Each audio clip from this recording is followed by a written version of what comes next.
네, 오늘 말씀 다 함께 보도록 하겠습니다. 오늘 말씀은 요한복음 3장 16절부터 19절까지 말씀인데요. 제가 오늘은 화면으로 띄워드리진 않을 것 같아요. 그래서 3장 16절에서부터 21절까지 말씀 여러분들 성경을 가지고 함께 읽어 나갔으면 좋겠습니다.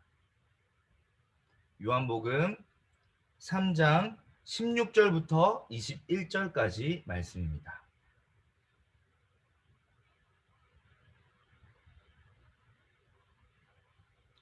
다 찾으신 줄 알고 우리 한 목소리로 21절까지 읽도록 하겠습니다. 하나님이 세상을 이처럼 사랑하사 독생자를 주셨으니 이는 그를 믿는 자마다 멸망하지 않고 영생을 얻게 하려 하심이라. 하나님이 그 아들을 세상에 보내신 것은 세상을 심판하려 하심이 아니요 그로 말미암아 세상이 구원을 받게 하려 하심이라.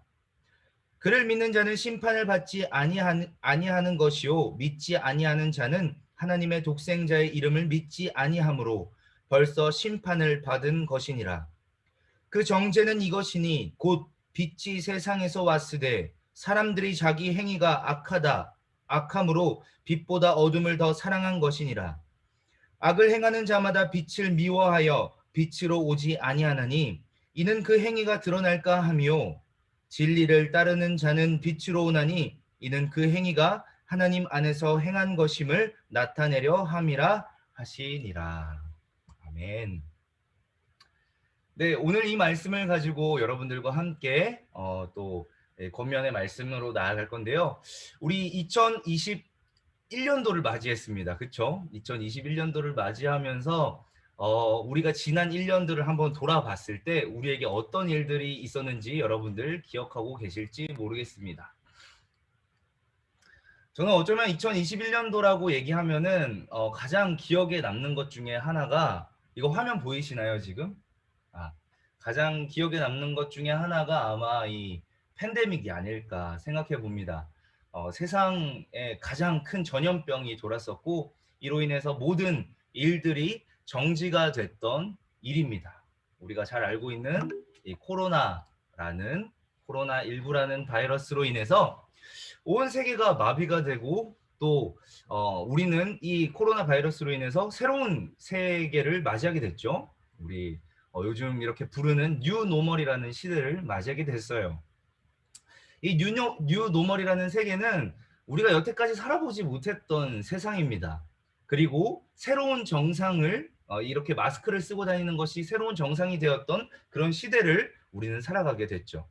그런데 이렇게 뉴노멀의 시대를 살아가면서 우리는 한 가지 놓치고 있는 것이 있습니다. 그것이 무엇이냐면 우리가 이 코로나 바이러스를 의학적이나 과학적이나 이런 방법들로는 끊임없이 해석하고 또 이해하려고 하지만 실제적으로 우리는 이 성경에서는 어떻게 이야기하고 있는지 관심을 가지기를 조금 꺼려하지 않았을까라고 생각해 봐요. 그래서 오늘은 여러분들과 함께 이 코로나19 팬데믹, 이 전염병이라는 것이 도대체 어떠한 일인지를 성경을 통해서 한번 해석해보고 번역해볼까 합니다. 이렇게 보여드리는 인물은 이 월터 브루그만이라는 이 구약 성서학자입니다. 이 성서학자가 이런 책을 썼습니다. 바로 다시 춤추기 시작할 때까지라는 책입니다.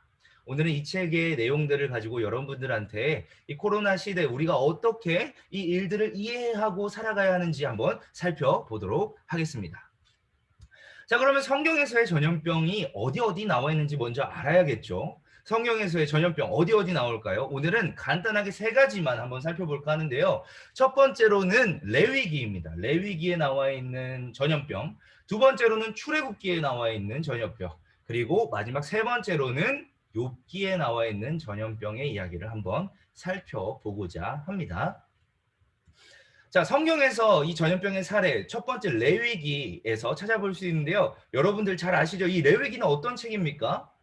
바로 율법이 가득 적힌 책 아닙니까? 바로 하나님께서 그 백성들에게 언약을 내려주신 그 책이 바로 레위기라고 볼 수 있는데요. 이 레위기에서 나와 있는 이 전염병의 역할은 바로 언약의 집행 방식이라는 겁니다. 조금 쉽게 이야기해 보자면 이 언약의 질서, 하나님께서 세우신 언약의 질서가 엄밀하게 잘 유지되게 그리고 세상에 기초하여 명령에 순종하게끔 그 전염병을 사용하신다는 거예요. 율법의 축복과 저주의 면에서 살펴보면 레위기 26장에서 25절에 보면 이렇게 나와 있습니다. 내가 칼을 너희에게 가져다가 언약을 어긴 원수를 갚을 것이며 너희가 성읍에 모일지라도 너희 중에 연병을 보내고 너희를 대적의 손에 넘길 것이며 라고 얘기합니다. 이 맥락이 어떤 맥락이냐면 하나님께서 율법을 지키지 아니하면 어떻게 된다라고 말하는 그 맥락 가운데 이런 말씀을 하신다는 거예요. 즉 율법을 지키지 않고 그 질서를 어기는 상황에서는 하나님께서 이런 이런 전염병을 보내실 수도 있다라는 것이 구약 성경에 나와 있는 한 가지 사례라는 것입니다. 자, 그 사례를 통해서 다른 이야기들을 한번 살펴보죠. 율법을 어긴 경우입니다. 사무엘 하 24장에 보면은 이 다윗이 인구조사를 하게 돼요. 율법에 살펴보면은 하나님께서 그 인구조사를 하지 말라고 명하셨음에도 불구하고 그 약속을 어기고 질서를 깨뜨리고 다윗이 인구조사를 합니다. 그 인구조사를 하자 바로 하나님의 저주인 이 전염병이 돌게 되었다라는 사례를 알 수 있고요. 또 신명기 28장에 살펴보면은 이 언약에 대해서 불순종하게 됐을 때 그때 바로 전염병이 돌게 되었다라는 사례를 발견할 수 있다는 것이죠. 그런데 우리가 여기까지만 살펴보면 조금은 아이러니할 수 있습니다. 왜냐하면은 하나님 너무 무자비하신 거 아닙니까? 그렇게 언약을 지키지 않았고 질서를 유지하지 않았다는 명목하에 너무 많은 어려움들을 겪게 하시는 거 아닙니까? 많은 피해를 얻게 하는 거 아닙니까? 라고 우리는 합리적인 사고로 하나님을 무자비하다라고 표현하기도 한다는 것이죠. 그런데 우리가 이 합리적인 사고라는 것을 조금 더 점검해 볼 필요가 있습니다. 사실 이 합리적인 사고라는 것은 말이죠. 하나님 세계 창조 질서가 우선이 되어야 된다는 것입니다. 하나님의 창조 세계가 신뢰할 만한 도덕적 목적에 따라서 먼저 지어졌다는 것을 우리는 믿는 것이 신앙생활이라는 것이죠. 우리가 이것이 바로 믿음이라는 것입니다. 그리고 하나님께서 그 질서를 유지해 나가는 것에 대한 목적을 타협 불가능하다라고 믿는 것이 하나님을 경외하는 마음이라는 것을 우리는 기억해야 합니다. 자, 그리고 하나님께서는 무자비하게 아무렇게나 이 전염병을 휘두르지 않으십니다. 이 레위기에서 말이죠. 어떤 확실한 명확한 기준선을 제시하십니다. 그리고 그 기준선은 악한 의도를 가지고 계신 것이 아니라 선한 의도로서 이들이 올바르게 하나님의 질서 안에 회복이 있기를 원하시는 마음으로 이 전염병과 같은 사태를 일으키신다는 것을 우리는 이 레위기의 사례를 통해서 알 수 있습니다. 이것이 첫 번째 사례이죠. 두 번째 사례는 바로 출애굽기입니다. 바로 하나님의 의도적인 권능 행사입니다. 바로 하나님께서 이 10가지 재앙을 통해서 이 의도적인 권능을 행사하신 것을 우리는 살펴볼 수 있는데요. 다시 말해서 하나님께서는 목적을 가지시고 이 전염병이라는 권능을 행하셨다는 것입니다. 이 연속적으로 이루어지는 출애굽 내러티브, 즉 이야기를 조금 살펴보면 우리 알아볼 수 있습니다. 출애굽기 14장 4절 말씀, 여기 밑에 거를 한번 볼게요.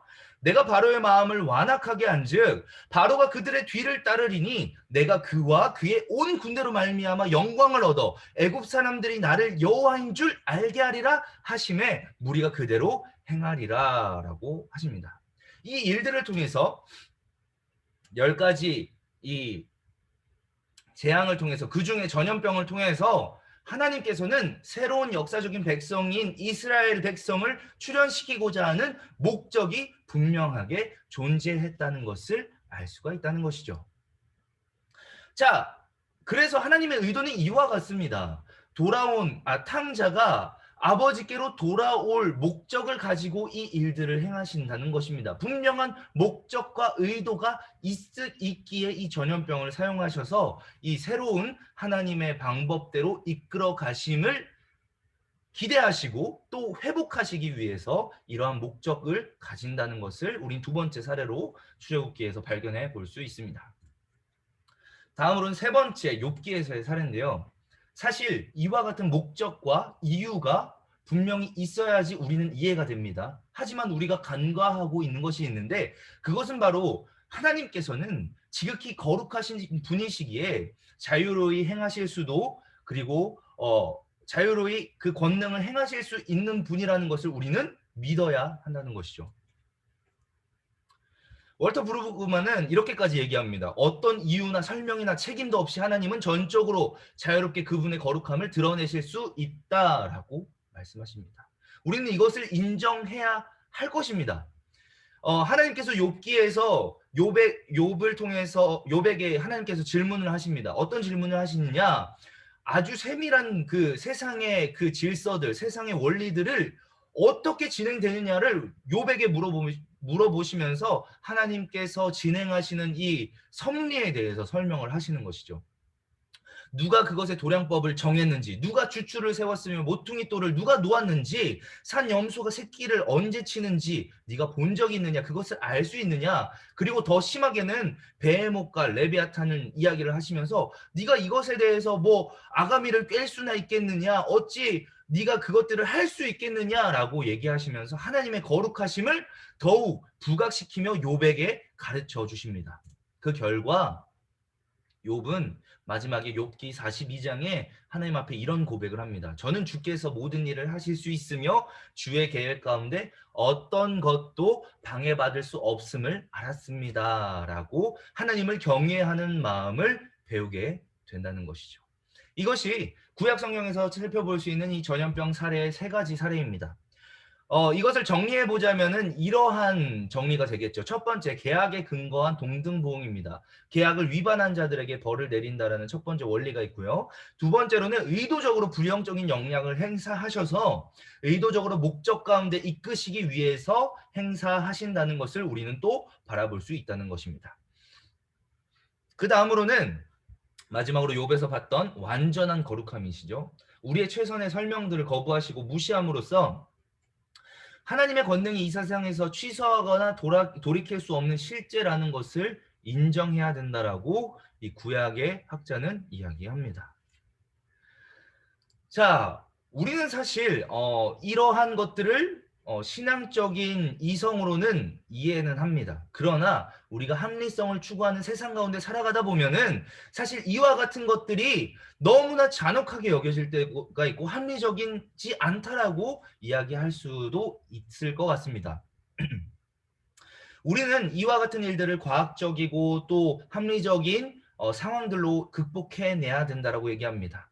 분명히 우리는 이 일들을 팬데믹과 전염병이라는 일들을 분명히 책임 있는 정치적 경로를 통해서 효과적으로 관리될 만한 과학이 필요합니다. 그리고 위협과 염려로부터 구해줄 수 있는 신뢰할 만한 전문가들이 필요한 것이 맞습니다. 그것이 정확합니다. 그러나 우리는 여기서 한 가지 더 숨겨진 것들에 대해서 생각할 수 있어야 된다는 것이죠. 그것이 무엇이냐? 그리스도인이라면 이와 같은 지혜와 명철이 일어나는 곳이 어디냐라는 질문을 해볼 수 있어야 한다는 것이에요. 우리는 이와 같은 생각을 가지고 더 깊은 신비로 나아갈 수 있어야 합니다.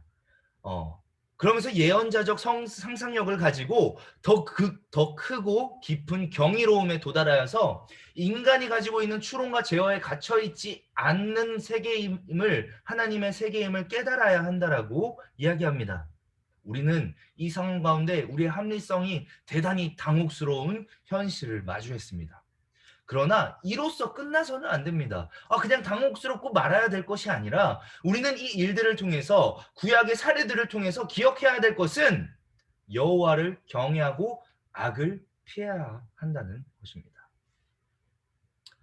우리는 실로 이 현대 시대에 이웃에게 관심을 기울이지도 않았고 내가 먹고 살 일들, 개인의 경건 생활을 위해서만, 자기 실현을 위해서만 몰두하며 살아왔던 현실을 맞닥뜨렸다는 것을 이해할 수 있어야 합니다. 이러한 상황 가운데 우리는 열린 상상으로 나아갈 수 있어야 합니다. 이 바이러스가 단순히 세계화를 촉진해온 인간의 오만, 천연자원의 무분별한 남용, 약자들에 대한 착취에 대한 하나님께서 돌려주시는 역풍 정도로 생각해서는 안 될 것입니다. 오늘 우리 1부 때 담임 목사님께서 말씀하신 것처럼 분명한 하나님의 심판으로 이해할 수도 있어야 할 것입니다. 이것이 어떠한 것으로 우리 시대에 그리스도인에게 하나님께서 말씀하시고 계시는 메시지인지를 우리는 끊임없이 생각해 봐야 되고 상상해 봐야 합니다. 이것이 실제적으로 나쁜 사회적 관습을 억제하려고 하시는 하나님의 역할일 수도 있고, 또 창조 세계 속에 속도를 보조를 맞추는 것일 수도 있고, 또는 갇힌 자들에게 더 관대하게 대하라고, 뒤처진 자들에게 베푸는 삶으로 이끌으라고 이러한 것들을 보여주시는 것일 수도 있습니다. 그러나 우리 분명히 기억해야 할 것은, 이와 같은 전염병의 시대의 끝이 마지막 단어가 전염병이라는 단어로 끝날 것이 아니라 하나님의 자비라고 상상할 수 있어야 합니다. 왜냐? 오늘 우리 함께 읽었던 하나님의 말씀, 요한복음 3장 16절에서 말씀하고 계시거든요. 하나님께서 세상을 이처럼 사랑하신다라고 말씀하고 계신다는 것입니다. 그 사랑이 전제됐다는 것을 우리는 기억하고, 이 상황들을 단순히 지금의 합리성만을 가지고 해결하려고 해서는 안 될 것입니다. 우리는 분명히 그리스도인 예언자적 상상력을 가지고 하나님께서 이를 통해서 말씀하고 계시는 것이 무엇인지를 집중해 볼 필요가 있다는 것이죠. 그래서 우리는 이 시대에 다시 춤추기 시작할 때까지 가만히 있어서는 안 됩니다. 그냥 넉놓고 비대면 예배가 끝나면 그때부터 신앙생활 해야지, 그때부터 내가 기도생활 해야지 라고 넉놓고 있어서는 안 된다는 것입니다. 최근에 이런 소식들 많이 들어봤을 것입니다. 결혼식 청첩장을 받아본 적이 있으신 분들이 있을 거예요. 그런데 청첩장을 받는 게 무색할 정도로 결혼식이 수도 없이 취소되고 있어요. 그러면서 비대면 결혼식이니 아니면 뭐 온라인 결혼식이니 아니면 최소한의 인원을 가지고 결혼식을 취소하게 되는 그런 비극적인 시대 속에 우리는 살아가고 있습니다. 그런데 말이죠, 사실 이 시대만 결혼식이 취소될 만한 일들이 있었던 것은 아닙니다. 예레미야서를 살펴보면, 예레미야서에 보면 이런 시대가 또 있다고 합니다. 이 백성의 시체가 공중의 새와 땅의 짐승의 밥이 될 것이나 그것을 쫓을 자가 없을 것이라. 그때 내가 유다 성읍과 예루살렘 거리에 기뻐하는 소리, 즐거워하는 소리, 신랑의 소리, 신부의 소리가 끊어지게 하리니 땅이 황폐하리라라는 시대가 있었다는 것이죠. 예레미야가 살아가던 시대도 마찬가지로 지금의 시대와 같이 결혼식이 모두 끊어지고 신랑의 소리, 기뻐하는 소리 모두가 끊어진 시대가 있었다는 것입니다. 그러나 예레미야는 이러한 상황 속에서 포기하지 않습니다. 끝까지 하나님 앞에 하나님을 믿으며 이 백성들의 회복을 위해서 끊임없이 눈물을 흘리며 기도합니다. 왜냐? 예레미야는 알고 있거든요. 하나님과 우리 그리스도인 백성은 견고한 유대감을 가지고 살아가는 존재라는 것이죠. 그리고 나서 예레미야 끝에 하나님께서는 그 백성들을 회복할 그 메시지를 예레미야를 통해서 선포하게 합니다. 여호와께서 이같이 말씀하시니라. 너희가 가리켜 말하기를 황폐하여도 사람도 없고 짐승도 없다 하던 여기 예루살렘에서 즐거워하는 소리, 기뻐하는 소리, 신랑의 소리, 신부의 소리와 및 만군의 여호와께 감사하라. 여호와는 선하시니 그 인자하심이 영원하다 하는 소리와 여호와의 성전에서 감사제를 드리는 자들의 소리가 다시 들리리니 라고 말씀하십니다.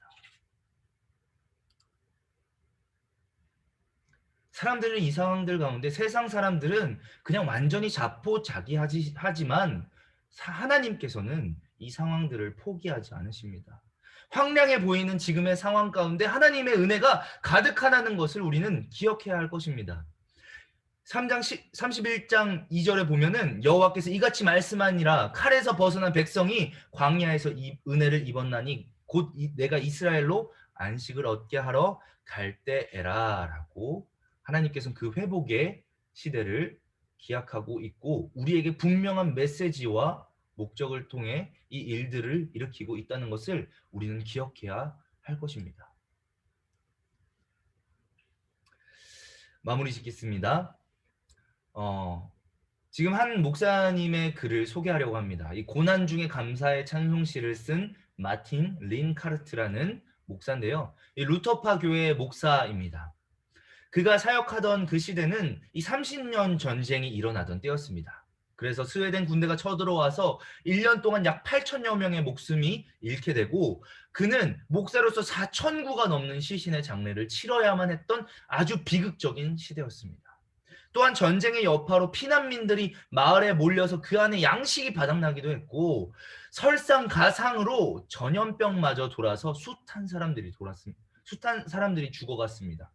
그리고 그 와중에 그의 아내마저도 세상을 떠나는 아주 비참한 현실을 맞이하게 됐습니다. 그러던 어느 날이었습니다. 링카르트가 많은 시신들을 땅에 묻는 장례식을 치르고 심신이 모두 지쳐서 탈진 상태에 빠졌을 때였죠. 절망스럽고 암울한 상황 속에서 그는 갑자기 펜을 들어서 찬송시를 쓰기 시작합니다. 이렇게 써 내려갑니다. 다 감사드리세. 온 마음을 바쳐 그 섭리 놀라워 온 세상 기뻐하네. 예부터 주신 복 한없는 그 사랑 선물로 주시네. 이제와 영원히. 비극적이고 암울하고 자신의 아내마저 그리고 전염병이 돌고 있던 그 시대 암울했었고 아무것도 미래를 바라볼 수 없는 그 상황 속에서 린카르트는 감사의 시를 부르기 시작합니다. 그것이 바로 우리가 지금 현대 찬송가 66장으로 부르고 있는 다 감사드리세라는 찬양입니다. 우리는 이와 같은 시대, 코로나가 만연한 팬데믹 시대, 우리도 마찬가지로 주님 앞에 기도하며 우리의 신앙생활들을 지켜나갈 수 있어야 합니다. 그리고 주님 앞에 이렇게 간구해야 할 것입니다. 주님, 곧 다시 춤추게 하소서. 이 그림을 보면 그렇습니다. 혼자 춤추지 않습니다. 혼자 춤추는 것은 그 의미를 제대로 된 의미를 해석하고 있지 않는 것입니다. 춤춘다는 것은 함께 춤추는 것을 의미합니다. 이 상황 가운데 하나님께서 여러분들한테 들려주고자 하시는 그 말씀이 무엇인지를 기억해야 할 것입니다. 저는 고백하기를 춤춘다는 것은 함께하는 것을 의미하지 않을까라고 고민해 봅니다. 지금 우리가 비대면 상황 가운데 놓여서 뿔뿔이 흩어졌죠. 신앙생활 함께할 수 없다라고 얘기합니다. 많은 교회가 청년부가 없어졌습니다. 다들 세상 가운데 밀려나갔고 이 상황 가운데 하나님을 예배하는 방법들을 합리적으로 따져봤을 때 옳지 않다라고 이해하며 교회를 떠나갔습니다. 그러나 우리는 분명히 다시 함께하기 위해서 무던히 애쓰고 하나님 앞에 우리의 회복을 끊임없이 기도하고 간구해야 할 것입니다. 우리는 지금의 시대 뉴 노멀, 새로운 정상 가운데 살아가고 있습니다. 두려움의 시기에 진정한 이웃으로 처신하는 것, 모두가 자기 자신에게 몰두해 있는 시기에 이웃으로서 관대함과 환대를 보이는 것, 탐욕에 맞서 이웃을 배려하는 것이 어쩌면 우리가 이 시대 가운데 주님께서 맡겨주신 사명이고 우리가 응답해야 할 제목들이 아닐까 생각해 봅니다. 우리는 이 시대에 끊임없이 탄식해야 할 것입니다. 마냥 두고 보고 있어서는 안 됩니다. 그리고 해상의 고통을 맞이해야 할 것입니다. 그러나 분명한 것은 이 해산의 고통 뒤에 하나님께서 이 땅을 사랑하신다라는 그 말씀을 믿으며 살아가는 자들에겐 그 해산의 기쁨마저 있을 것을 기대할 수 있어야 합니다. 로마서 8장 22절입니다. 피조물이 다 이제까지 함께 탄식하며 함께 고통을 겪고 있는 것을 우리가 아느니라. 침묵하지 말아야 합니다. 돌들이 소리를 지를 것입니다. 우리는 그렇기에 미래 없는 탄식과 탄식 없는 미래를 기대하지 말아야 합니다. 적어도 이 시대를 살아가는 그리스도인 리더라면, 그리스도인 청년이라면 이 시대를 탄식할 수 있어야 하고 주님 앞에 끝없는 기도와 부르짖음으로 나아가야 할 것입니다. 그때의 말로 하나님께서 새롭게 나으시는 하나님께 맞추어 그 탄식의 소리를 발할 때 그때야 하나님이 새로운 세상을 보여주실 것을, 해산의 기쁨을 맞이할 것을 다 함께 춤추는 그날까지를 기대할 수 있을 것을 우리는 기억할 수 있어야 합니다. 사랑하는 예수 소방교회 청년부 여러분, 우리 함께 살아갑시다. 그리고 이 시대 가운데 우리 하나님의 말씀을 놓치지 말고 끊임없이 이 시대를 탄식하며 주님께서 이 전염병을 통해서 이 팬데믹 시대를 통해서 들려주시고자 하는 그 말씀에 귀 기울이며 살아가는 함께 지내는 우리 모든 예소청 여러분들이 되기를 바랍니다. 기도하겠습니다.